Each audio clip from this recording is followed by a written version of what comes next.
Hello friends, स्वागत है आप सभी का आपके अपने चैनल स्टडी विद सुमन में।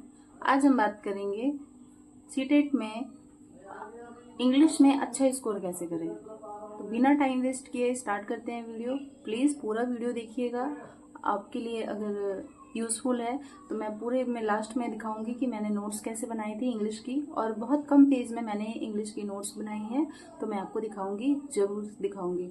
पहले थोड़ी सी बातें करते हैं कि क्या इम्पोर्टेंट है।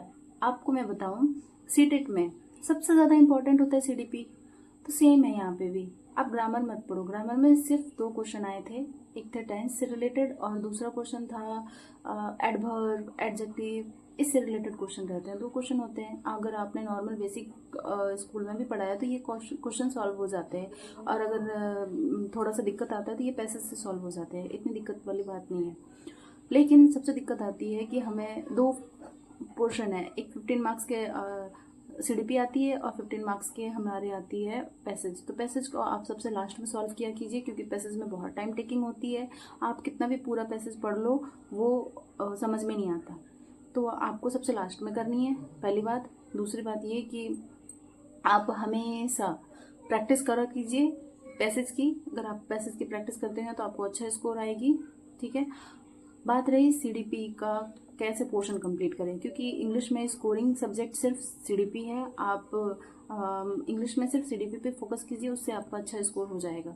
तो सीडीपी पे कैसे फोकस करें, तो हिंदी की अगर आप सीडीपी पढ़ रहे हो, हिंदी लैंग्वेज की, हिंदी जो हमारा लैंग्वेज 1 या लैंग्वेज 2 जो भी है, सेम उसका ये ट्रांसलेशन बोल सकते हो कि सेम चीज़ होती है। यहाँ पे जो चीज़ आप वहाँ पे पढ़ते हो वही चीज़ हम यहाँ पे पढ़ते हैं। मैंने दोनों का नोट्स बनाया था, हैंड रिटन नोट्स बनाया था, और मुझे लिखते लिखते ये समझ में आया कि मैंने ये चीज़ पढ़ा है। कहाँ पे पढ़ा है, तो हिंदी में पढ़ी है। तो हिंदी में सेम टू सेम हम हिंदी में पढ़ते हैं और सेम टू सेम इंग्लिश में पढ़ते हैं। और जब क्वेश्चन आता है, मेरे पास क्वेश्चन भी है, मैं क्वेश्चन भी दिखा दूंगी। क्वेश्चन आता है तो क्वेश्चन में भी सेम होता है। जब हम लैंग्वेज 1 का पेपर सॉल्व कर रहे होते हैं, अगर मान लीजिए मेरा लैंग्वेज 1 हिंदी है और किसी का लैंग्वेज 1 इंग्लिश है, तो दोनों का सीडीपी सेम है। आप उसका क्वेश्चन भी सेम आएगा, आंसर भी सेम आएगा। आप उसको बस समझ लो कि वो ट्रांसलेशन होता है। तो सीडीपी सेम है, इससे ये प्रूफ हो जाता है। अगर आपको पेपर में क्वेश्चन समझ में नहीं आती है, मान लो आपको इंग्लिश समझ में नहीं आ रही है, आप वो अगर वो लैंग्वेज 2 है इंग्लिश आपका, मेरा लैंग्वेज 2 था, तो आप हिंदी का लैंग्वेज 2 आप जाके देख सकते हो उसमें सीडीपी पोर्शन में, कि वो वाला क्वेश्चन प्रॉपर वही क्वेश्चन, जितना नंबर क्वेश्चन आप सॉल्व कर रहे हो उतना नंबर क्वेश्चन में सेम क्वेश्चन है या नहीं। ऑप्शन भी सेम मिलेगा, क्वेश्चन भी सेम मिलेगा। तो मैंने यही किया था। जहाँ पे समझ में नहीं आ रही थी तो मैं क्वेश्चन पलट के देख रही थी और वहाँ से सॉल्व कर रही थी, तो मेरा सारा सीडीपी का पोर्शन सही हुआ था और वहाँ से मेरे अच्छे स्कोर आए थे।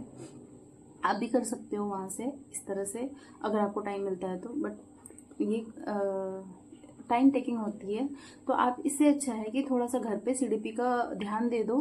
ध्यान कहाँ पे दे सकते हो, आप हिंदी का पढ़ रहे हो तो यहाँ पे भी पढ़ लोगे। बात आती है कि अगर हमें इंग्लिश का स्पेशली पढ़ाई करनी है, क्योंकि ज़रूरी थोड़ी है कि सेम हो सारे कुछ, तो ऑलमोस्ट सेम है, पर मैंने नोट्स बनाए हैं। एक ये है पूरा मेरा इंग्लिश का नोट, और देखो कितनी पतली सी कॉपी है, और इसमें से आधा मैंने बनाया है ग्रामर, आधा पोर्शन मेरा ग्रामर है, आधा सीडीपी है। तो सीडीपी मैंने जब पढ़ा तो थोड़ा सा बहुत कुछ सेम ही था। मैं आपको दिखाती हूँ कि मेन टॉपिक क्या पढ़ना है, मेन टॉपिक मैं वो दिखाती हूँ। और मैंने छोटे छोटे नोट्स बना रखे, कोई लंबा सा नहीं लिख रखा है। देखिए मैंने एक ये टेबल बनाया है जिसमें Noam Chomsky, BF Skinner, step कर्सन, वाइगोत्स्की, पियाजे और स्पियरवोर्फ, इससे तो थोड़ा सा कम क्वेश्चन बना था, बट ये सारा इससे हमें कंपेयर करने में और लर्न करने में अच्छा होता है कि ये इनेट एबिलिटी की बात करते हैं, ये इनेट कॉपी की बात करते हैं, किस तरह से कौन किसके बारे में बात करता है, तो ये चीज़ समझने में हमें क्या होती है, ईजी होती है।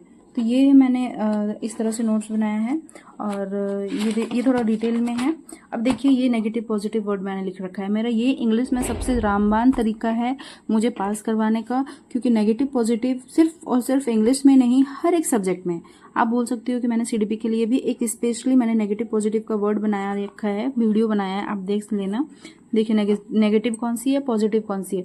तो ये वाला चीज़ अगर वर्ड दिख जाए ना, अगर ये वर्ड दिख जाए तो डायरेक्ट नेगेटिव, मतलब इसको काट दो, और ये वर्ड दिख जाए तो समझ लो ये पॉजिटिव है, तो इसको टिक कर दो। तो इस तरह से मैंने कंप्लीट किया था। और यहाँ पे भी देखो आप नेगेटिव पॉजिटिव का वर्ड है। मेरा ज़्यादातर नोट्स में नेगेटिव पॉजिटिव वर्ड्स मैंने डाला है। और एक है ये grammar translation method, direct method, छोटे छोटे टॉपिक हैं। आप देख लो, एक एक ये इतना में 3 टॉपिक खत्म हो गया है। एक है बाइलिंगुअल मेथड, ये यहीं पे खत्म हो रहा है। फिर ये रीडिंग मेथड, इस तरह से छोटे छोटे टॉपिक मैंने बना करके इस तरह से नोट्स कंप्लीट किए हैं। और एक ये रहा, ये टॉप डाउन और बॉटम अप अप्रोच, इस तरह की अप्रोच ये वाली, तो ये इससे बनती है क्वेश्चंस। और एक ये वाली देख सकते हो आप, इसमें बिग्स और कैल्प, इससे भी क्वेश्चन बनते हैं। तो जेम्स क्यूमनिस का है बिल्स और कैप, देखो यहाँ पे लैंग्वेज 1 और कैप लैंग्वेज 2, इस तरह से मैंने ये वाला थोड़ा सा नोट्स बनाया है बाइलिंगुअल वाला। तो आपने देखा कि मैंने किस तरह से नोट्स बनाए हैं, आप भी बना सकते हो। और आप बता दीजिएगा अगर आपको इसकी डिटेल वीडियो चाहिए तो मैं लॉन्ग वीडियो बना करके समझा करके डिटेल वीडियो डाल दूँगी, थोड़ी सी लॉन्ग आएगी पर आप देख सकते हो। अगर कोई दिक्कत आती है, कोई डाउट आती है, कोई क्वेश्चन पूछना है तो आप कमेंट सेक्शन में कमेंट कर सकते हो, मैं रिप्लाई कर दूँगी। और थैंक यू, आज के लिए बस इतना ही, मिलते हैं अगली वीडियो में। प्लीज़ सब्सक्राइब कर दीजिएगा।